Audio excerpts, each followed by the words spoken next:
First contact under fire. Captain Sarah Chen stood at the helm of the ESS Horizons, humanity's first purpose-built diplomatic vessel, as it approached the massive crystalline structure that served as the Galactic Council's mobile headquarters. After centuries of searching the stars, humanity had finally made contact with the wider galactic community. But something felt off. "Captain, I'm detecting unusual energy signatures," Lieutenant Reza Patel reported from his sensor station, dark eyes narrowing at the readouts. "They don't match any of the patterns the Council provided in their welcome package." Chen nodded, her military instincts from Earth's Space Force kicking in.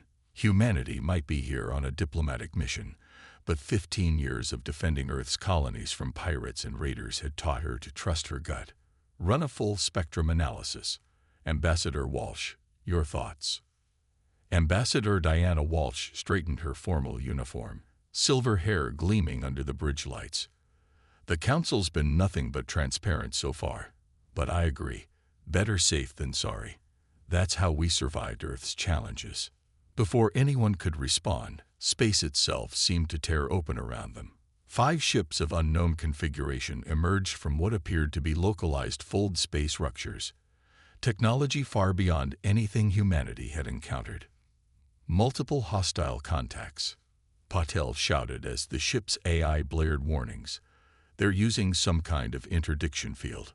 We can't enter FTL." Chen's hands flew across her command console. "Battle stations. All hands. This is not a drill. Security teams to diplomatic quarters.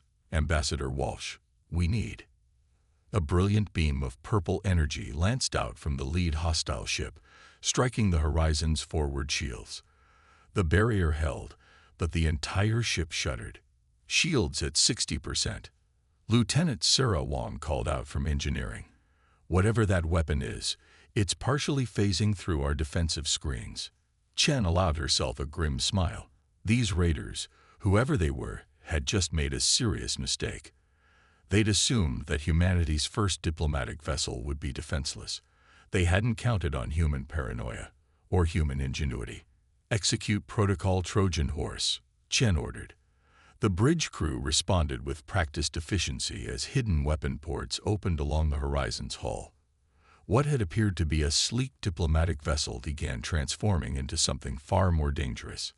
"Ambassador Walsh, please inform the Council we may be slightly delayed for our appointment," Chen said as she brought the ship's true weapons online.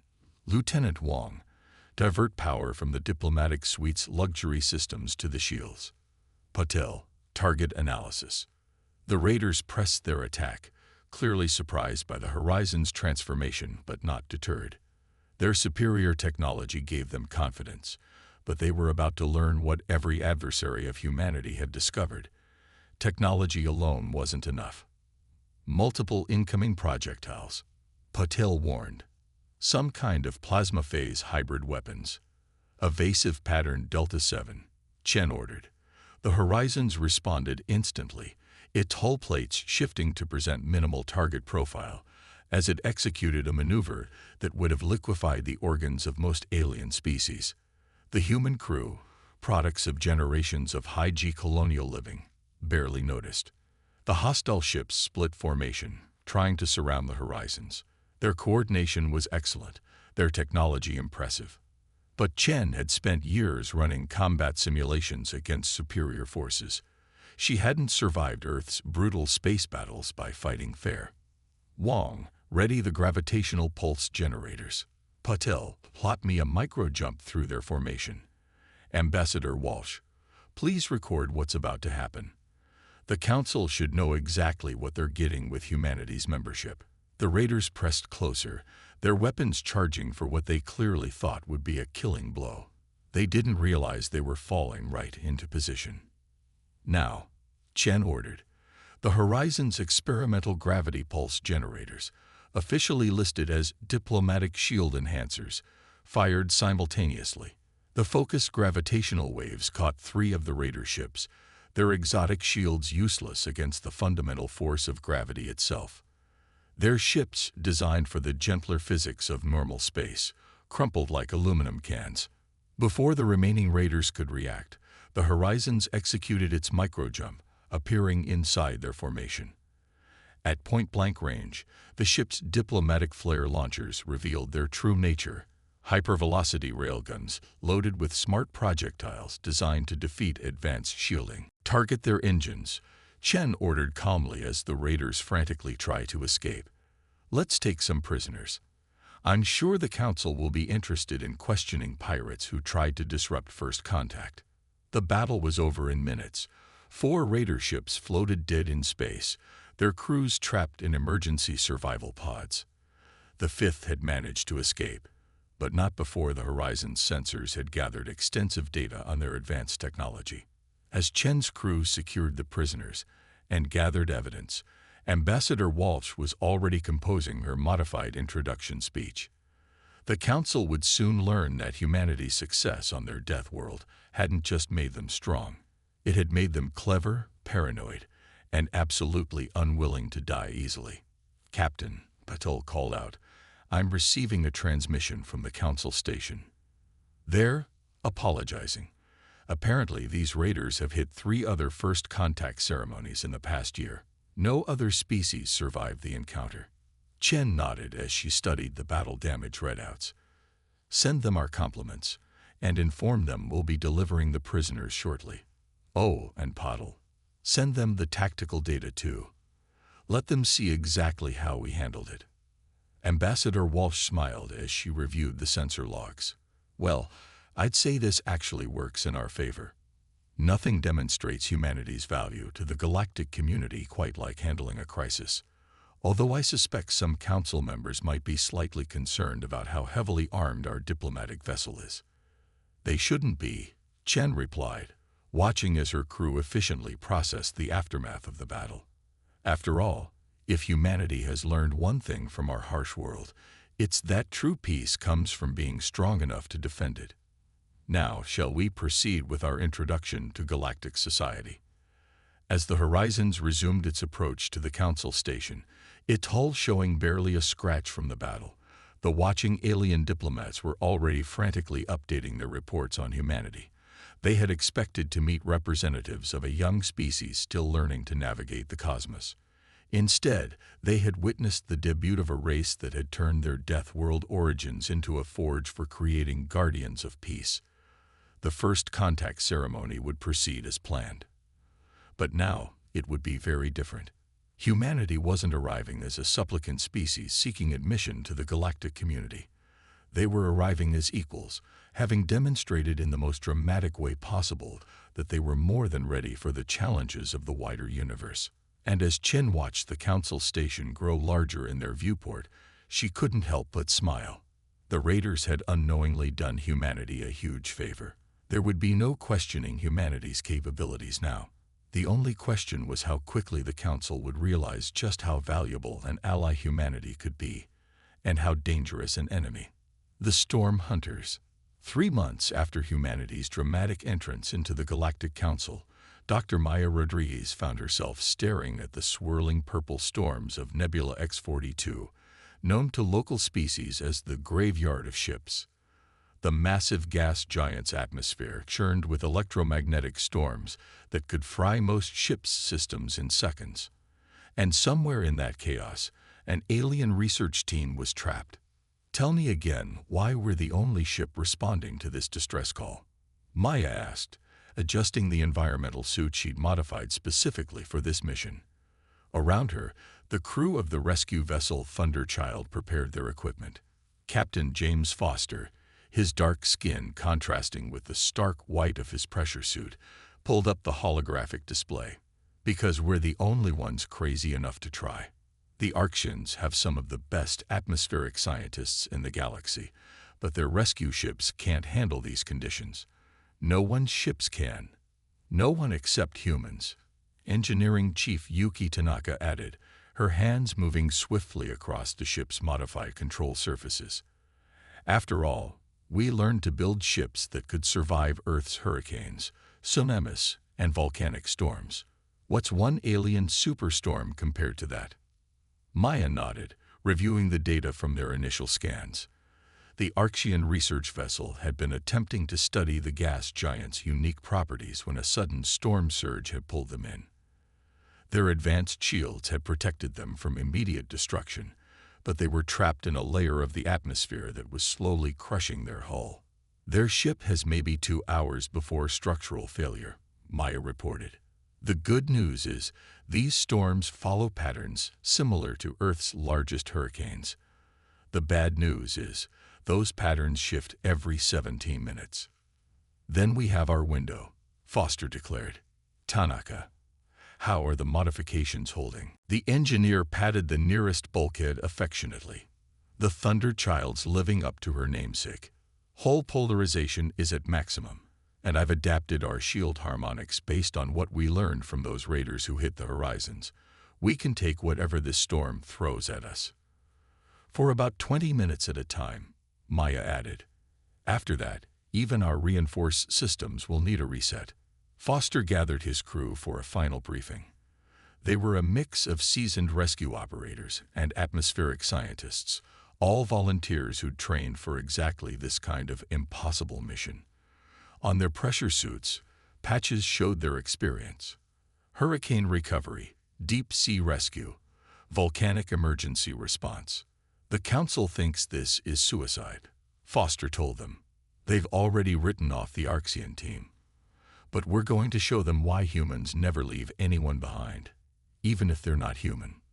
The Thunder Child began its descent into the gas giant's atmosphere. The ship's enhanced sensors, designed to function in Earth's worst storms, painted a picture of the hell they were diving into. Wind speeds exceeded 2,000 kilometers per hour. Electrical discharges carried enough power to vaporize smaller vessels. And the pressure. The pressure would have crushed most ships like empty soda cans. First barrier approaching, Tanaka called out. Hull integrity at 98%. Shield harmonics holding steady. The ship plunged deeper, its modified systems groaning under the strain. Maya watched her instruments carefully, calculating their approach vector. They would have one chance to reach the Archean vessel. Energy spike. The warning came just as a massive lightning bolt struck the Thunder Child. The ship shuddered, but its reinforced systems held. Rerouting power. Tanaka responded calmly. Just like handling a Pacific typhoon, right? Foster smiled grimly.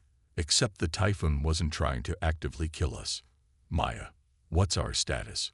We're tracking the Archean signal. They're caught in a relatively stable layer, but... She paused, rechecking her readings. Captain, there's something else down there. These storms, they're not entirely natural. The crew exchanged glances. They'd all seen enough of Earth's weather to know when something wasn't quite right. The patterns were too regular, too structured. Analysis? Foster asked, trusting his science officer's instincts. The storm's being influenced by something at its core. Some kind of ancient technology, maybe. That's why the Archeans came here. They weren't just studying a storm, they were investigating its source. Another lightning bolt struck the ship, this one powerful enough to make the artificial gravity flicker. But the Thunder Child pressed on, diving deeper into the violet maelstrom. Visual contact. Tanaka shouted. Through the swirling gases, they could see the Archean vessel. Its sleek hull was already showing signs of stress, its once beautiful lines crumpling under the immense pressure. Life signs confirmed, Maya reported. They're alive, but their environmental systems are failing. We have maybe 20 minutes before. We're not losing them, Foster declared. Tanaka, extend our shield bubble. Maya, calculate the extraction window. We're going to show the galaxy how Earth's children handle a rescue. The next 15 minutes were a symphony of human ingenuity and determination. The Thunder Child matched velocity with the stricken alien vessel, fighting against winds that could have toppled mountains. Tanaka's modified shields trained to create a safe pocket in the chaos, while Maya's calculations guided them through the storm's deadly rhythms. The Archeans, witnessing humans in action for the first time, could only watch in awe as their rescuers worked. Where their own people had deemed the situation impossible, these Deathworlders moved with practiced precision, as if dancing with the storm itself. Shield link established, Tanaka reported. Beginning power transfer. Now, the Thunderchild's enhanced systems began feeding power to the alien vessel, stabilizing its failing shields. Meanwhile, Maya had confirmed her theory. The storm's unnatural patterns were definitely being caused by something deep within the gas giant. Something ancient and powerful. We'll have to come back for that mystery, Foster decided as they began the delicate process of towing the Arxian ship to safety. Right now, we've got lives to save. The ascent was even more challenging than the descent. The storm, as if sensing their escape attempt, intensified. Lightning bolts of impossible size lashed at both ships. The pressure grew until warning sensors screamed across both bridges. But the Thunderchild, named after a fictional vessel that had fought impossible odds, lived up to its heritage. Meter by meter, it pulled itself and its precious cargo up through the layers of hell, its human crew working with the focused determination that had allowed their species to survive Earth's worst disasters. When they finally broke free of the gas giant's atmosphere, trailing lightning and storm debris, the waiting council ships could hardly believe their sensors. Not only had the humans rescued the Arxian team, they'd done it without a single casualty. As medical teams rushed to help the shaken but grateful Arxian scientists, Maya was already compiling her preliminary report on the artificial nature of the storm. The council would want answers about what was hidden in that purple maelstrom. But for now, the crew of the Thunderchild had demonstrated once again why humanity's harsh upbringing had created something unique in the galaxy, a species that didn't just survive adversity, but had learned to dance with it, to turn nature's fury into a partner rather than an enemy. "Well done, everyone," Foster announced as they secured from rescue operations. "Now, who's ready to tell the council that we found something interesting in their natural phenomenon?" The grins that spread across his crew's faces would have worried many alien species, but that was humanity for you. They'd just completed an impossible rescue, and they were already planning their next impossible mission.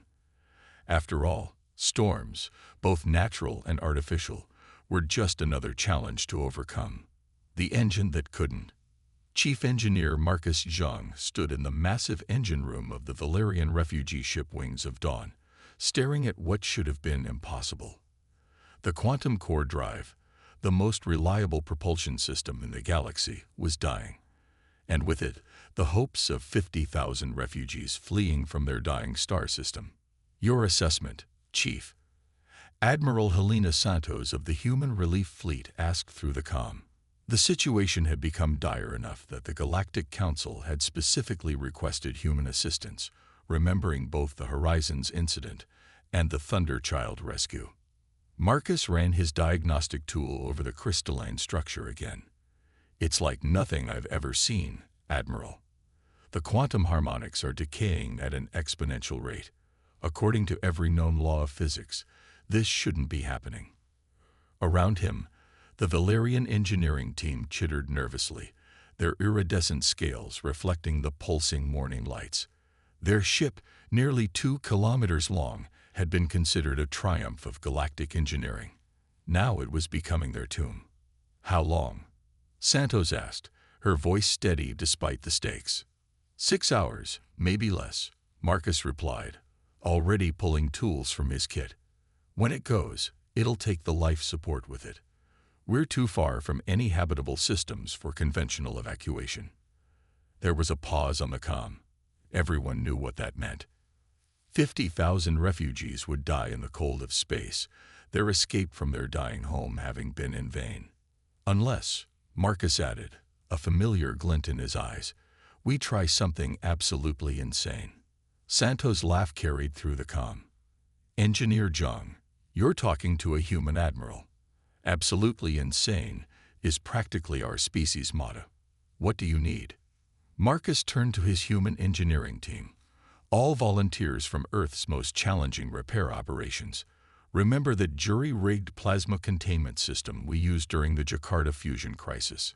Sarah Chen, no relation to the famous captain, grinned as she caught his meaning.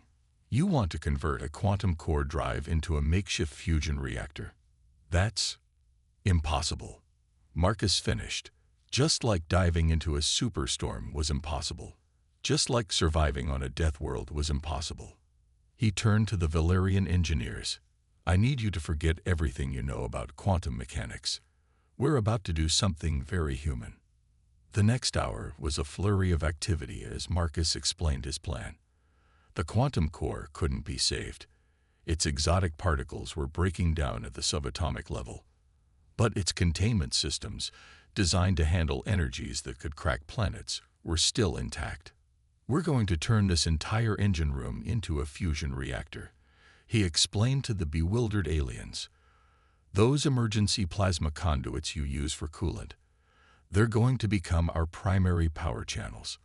The quantum containment field, that's our new reactor vessel. But one of the Valerian engineers protested. These systems weren't designed for such crude power generation. The harmonics alone would. On Earth, Marcus interrupted gently. We learned that everything can be repurposed. When disaster strikes, you use what you have, not what you wish you had. His team moved with practiced efficiency, stripping systems that the Valerians considered sacred and reconfiguring them in ways that defied conventional engineering. Where the aliens saw complex quantum mechanics, the humans saw simple problems with simple, if unorthodox, solutions.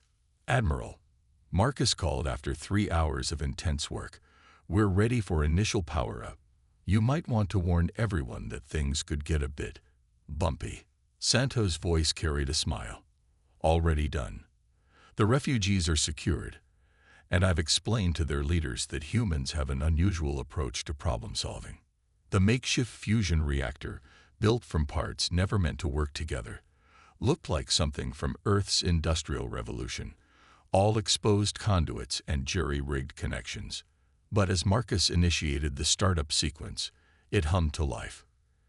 Containment fields holding, Sarah reported, monitoring systems that had been reprogrammed to handle completely different forms of energy.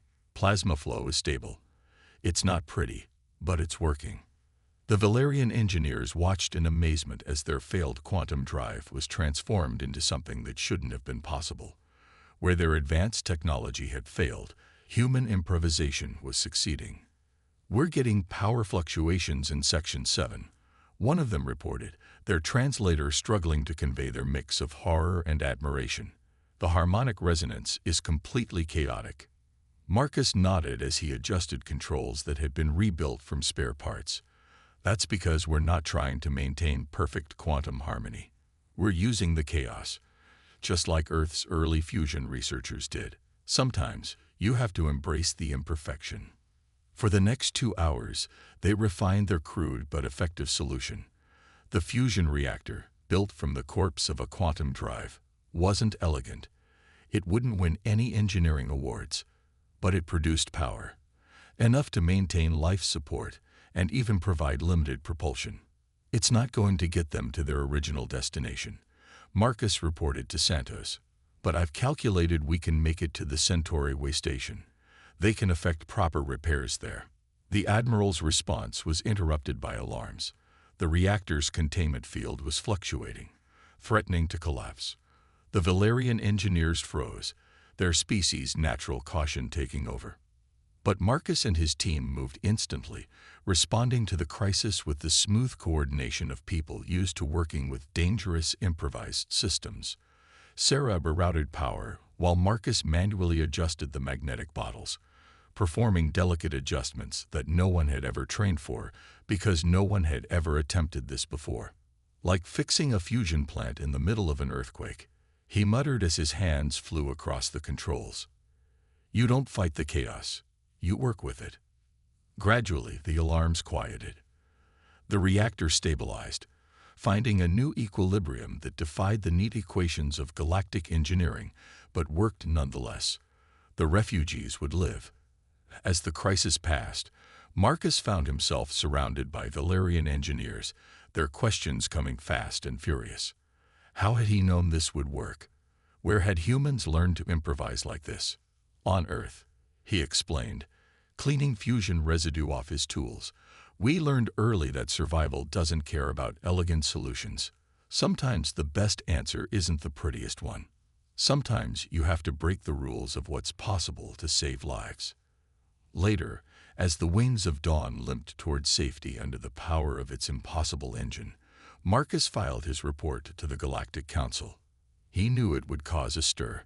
The galactic engineering community would be horrified at how he'd modified their precious technology.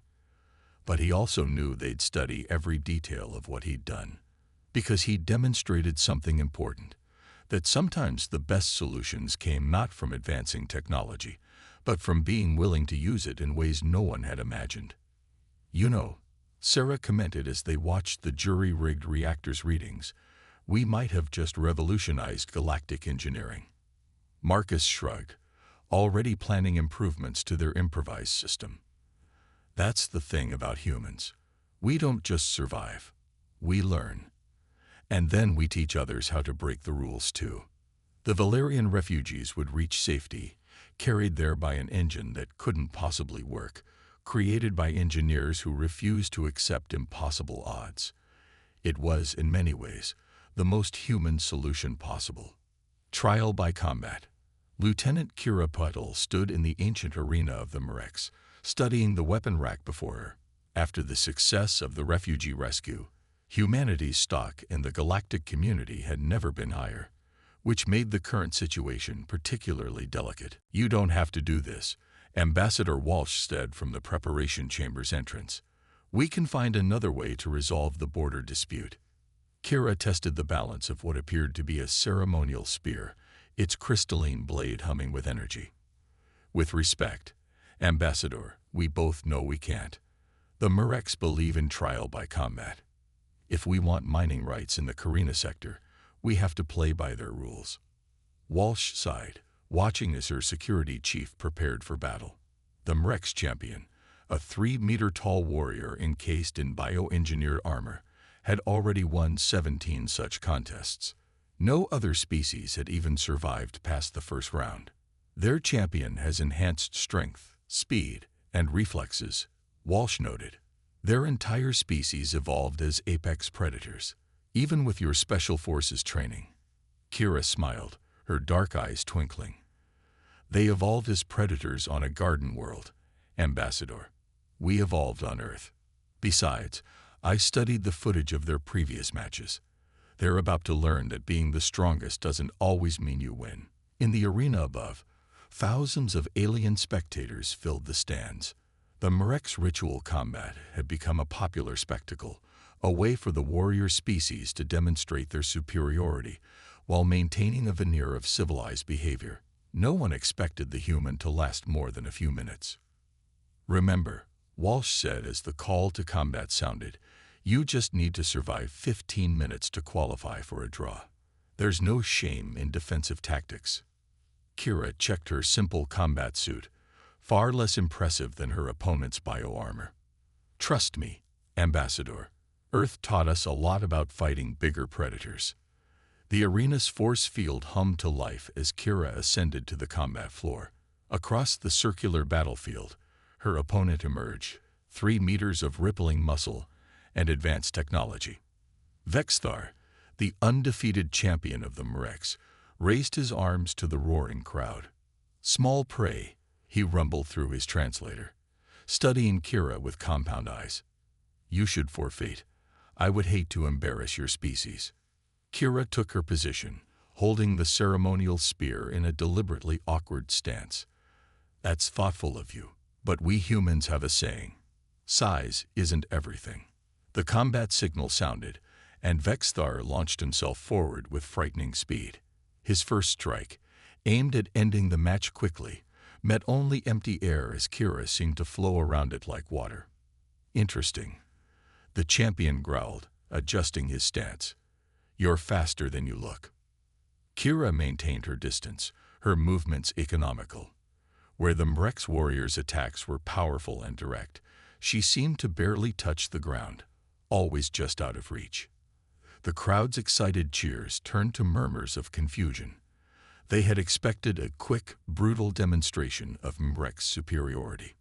Instead, they were watching what appeared to be an elaborate dance. 5 minutes passed. Then 10. Vexthar's attacks grew increasingly frustrated as Kira continued to evade, never striking back, but never remaining still enough to be hit. His bio-armor, designed for explosive power, began consuming energy at an alarming rate. "Fight back," he roared, his precise form degrading as exhaustion and anger set in. "Show some honor." Kira ducked under another massive swing, her breathing still controlled. On Earth, honor doesn't win fights. Survival does. 12 minutes in, the pattern of the match became clear to the more tactically minded observers. The human wasn't just avoiding damage. She was forcing her larger opponent to expend energy on devastating attacks that never landed. "Clever," Ambassador Walsh whispered from the observation deck. "She's using his strength against him." At the 14-minute mark, with victory by survival almost assured, Kira finally changed tactics. As Vexthar launched another powerful but increasingly sluggish attack, she moved inside his guard for the first time. The ceremonial spear, which she'd held incorrectly throughout the match, suddenly moved with lethal precision. Not toward any vital areas, but through a gap in the bio-armor's joint servos that she'd identified during her pre-match study. With a sound like shattering glass, the mighty warrior's leg armor failed. Vexthar stumbled, his perfect balance disrupted by the sudden asymmetry in his enhancement systems. Before he could recover, Kira struck twice more, quick, surgical hits that demonstrated she could have been attacking all along. More armor fragments fell to the arena floor. The combat signal sounded again, marking 15 minutes. The match was officially a draw. But Kira wasn't finished with her demonstration. "Your armor is partially disabled," she announced, loud enough for the audience to hear. "Your energy reserves are depleted. You're fighting with approximately 40% efficiency. Shall we continue?" Vexthar, his translator struggling to convey his mix of confusion and growing respect, straightened to his full height. You planned this. All of it." Kira nodded, finally holding the ceremonial spear in proper form. "Humans learned long ago that fighting isn't about being the strongest. It's about understanding your opponent, conserving energy, and choosing the right moment to strike." The Mrek's champion studied her for a long moment, then did something unprecedented in the arena's history. He laughed. "I yield," he declared, causing gasps throughout the stadium. The human has proven herself worthy not just of survival, but of victory. As the crowd erupted in shocked discussion, Kira returned to the preparation chamber where Ambassador Walsh waited. That, the ambassador said, was either the most brilliant or most reckless demonstration of human combat philosophy I've ever seen.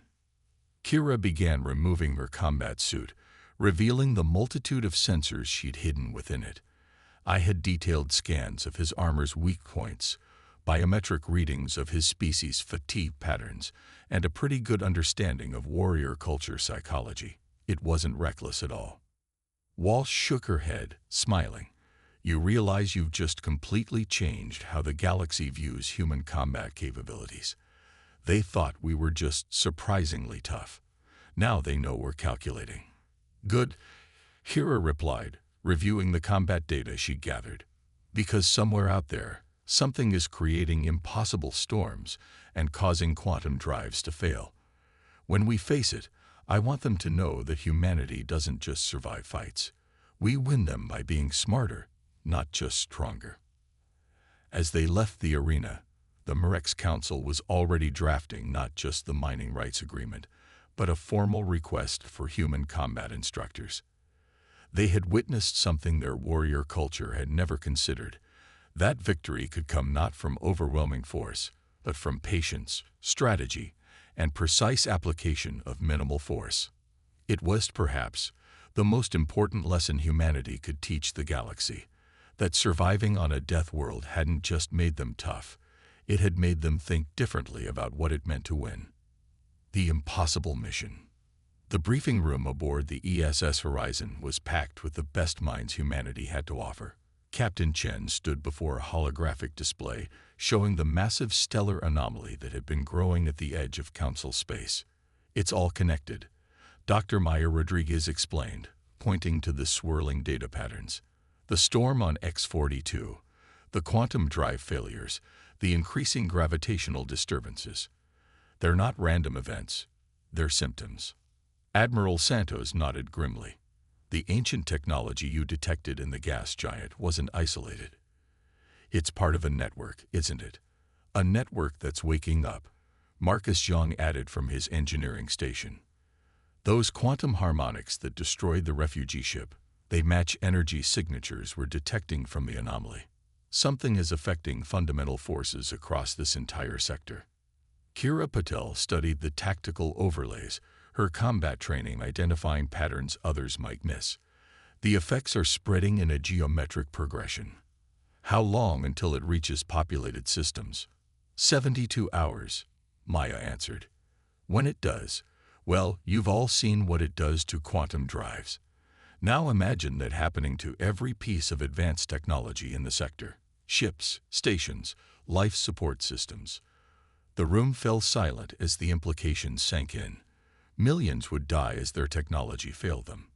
The refugee crisis would seem tiny in comparison.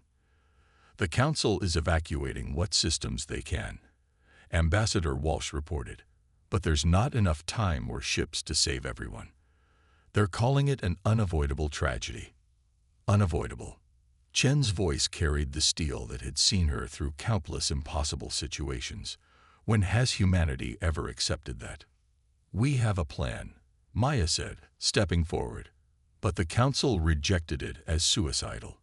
They said even attempting it would be madness." Chen smiled. "In other words, it's perfect for us. Tell me."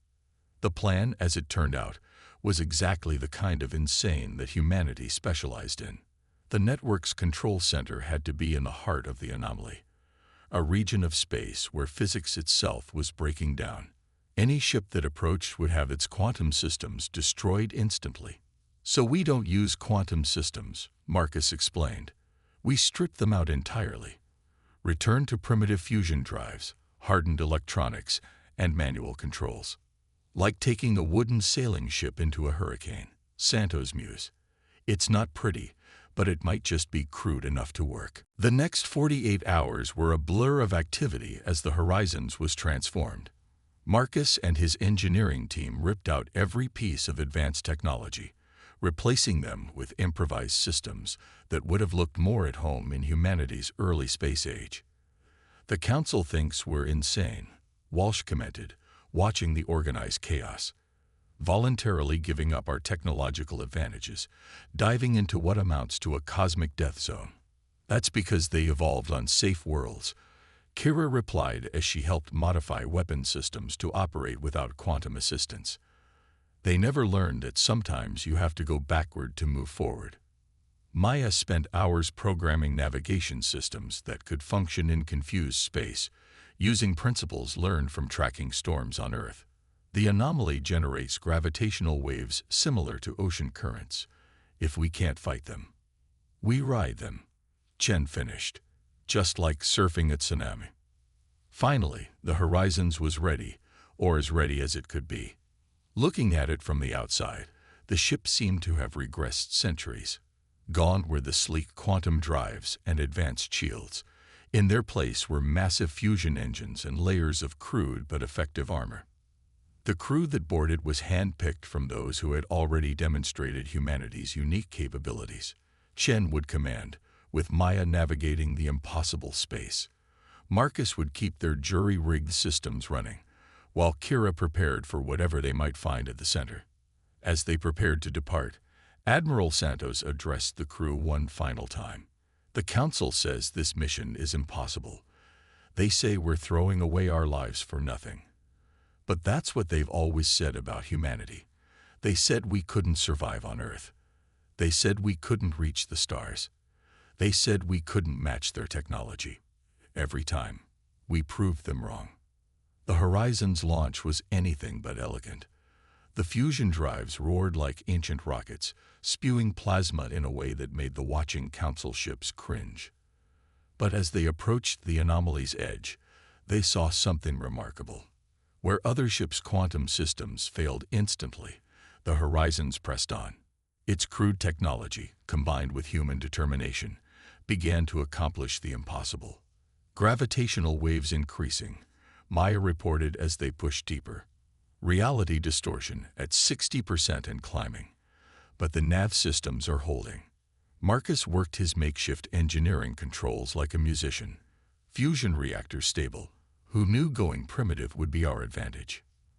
The deeper they went, the more space itself seemed to revolt against their presence. Light bent in impossible ways. Time flowed differently across the ship. But humans, who had evolved to survive Earth's countless challenges, adapted. Energy signature detected. Maya called out as they approached the anomaly's core.